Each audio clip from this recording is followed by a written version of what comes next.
এই মুহূর্তে যে গুরুত্বপূর্ণ খবরের দিকে নজর রাখতেই হচ্ছে। নতুন ইতিহাস ছুঁলো ইসরো। চাঁদের পর এবার সূর্যের কাছে ল্যাগ্রেঞ্জ পয়েন্টে পৌঁছলো আদিত্য L1।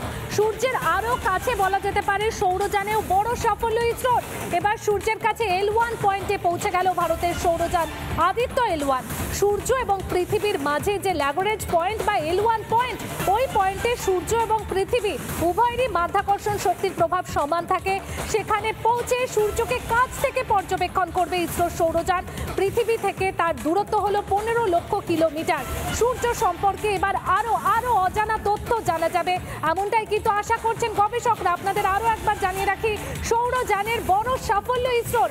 এবার সূর্যের কাছে L1 পয়েন্টে পৌঁছে গেল ভারতের সৌরযান আদিত্য L1।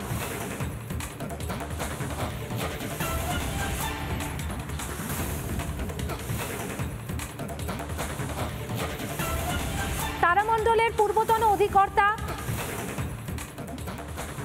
দেবীপ্রসাদ দুয়ারি আমাদের সঙ্গে রয়েছেন। আপনাকে স্বাগত জানাবো রিপাবলিক বাংলাতে।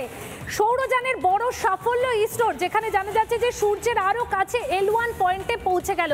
কি মনে হচ্ছে আরো ঠিক কি তথ্য আমরা এবার নতুন করে পাবো সূর্য সম্পর্কে? দেখুন, সূর্য আমাদের সব থেকে কাছের তারা। তার থেকেও বড় কথা, সূর্য আমাদের পৃথিবীতে প্রাণের যে সঞ্চার, তার সমস্ত শক্তি যোগায় সূর্য।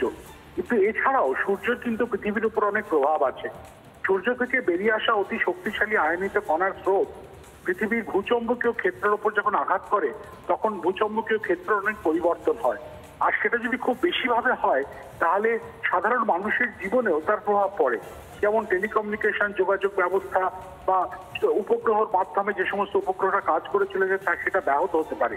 এই সমস্ত কিছু যে আবহাওয়ামণ্ডল, মানে পৃথিবীর আবহাওয়ামণ্ডল শুধু বলবো না, মহাকাশের আবহাওয়ামণ্ডল বা স্পেস অ্যাটমসফিয়ার, এইটিকে জানার কাজ করবে আদিত্য L1।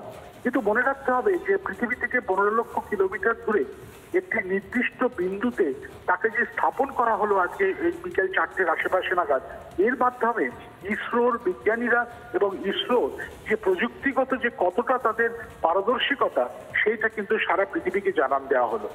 এবং ভারতের মহাকাশ বিজ্ঞানের ক্ষেত্রে যদিও 55 বছর আগে ইসরোর যাত্রা শুরু হয়েছিল, এই 55 বছরে ইসরো এমন একটা জায়গায় পৌঁছেছে যে পৃথিবীর যে কোনো মহাকাশ অভিযানের যে সমস্ত দেশ আছেন, তাদেরকে শুধু টেক্কা শুধু নয়, তাদের সঙ্গে এক সারিতে ইসরো পৌঁছে গেছে বেশ কিছুদিন আগে। চন্দ্রযান 3 দেখলাম, তারপরে দেখলাম এক্সপোস্যাট পাঠানো হলো কয়েকদিন আগে।